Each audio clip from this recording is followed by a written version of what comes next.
Cette crise dite du Covid-19 a profondément changé l'hôpital.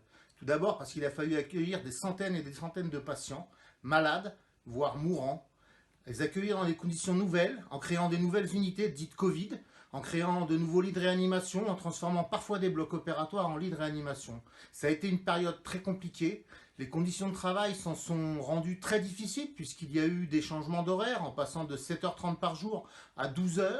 Il y a eu également des changements de procédure en matière d'hygiène car il a bien fallu se protéger face à ce virus très dangereux, inconnu, qui a provoqué chez les personnels une très grande inquiétude quant aux infections qu'il crée, aux dangers qu'il crée dans leur famille, dans leurs collègues. Donc toute cette inquiétude et toutes ces incertitudes ont rendu nos collègues anxieux et ce malgré tout, ils ont accompli leur mission au chevet des patients pour atténuer l'impact de cette crise sanitaire majeure, inconnue jusque-là dans notre pays.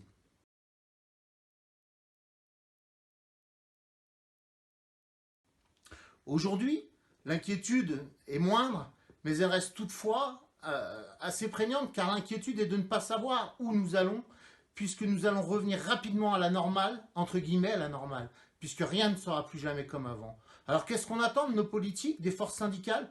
C'est la reconquête de l'hôpital public. Une reconquête basée sur l'anéantissement de ce qu'ont fait les forces libérales dans ce pays depuis des dizaines d'années. Reconquérir des lits, ils en ont supprimé plusieurs dizaines de milliers en France ces 10 dernières années. Reconquérir du personnel, il manque 100 000 agents publics dans les hôpitaux, il manque 300 000 agents publics dans les EHPAD. Tout cela sera le fruit d'une réflexion collective menée par les syndicats, par les partis politiques, mais d'abord par la population.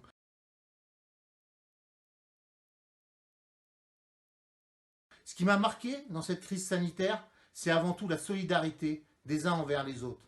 Nos collègues de Bretagne, de Montpellier, de Toulon, de Marseille et d'ailleurs sont venus nous renforcer. Et ça a été un acte fort venant de la population.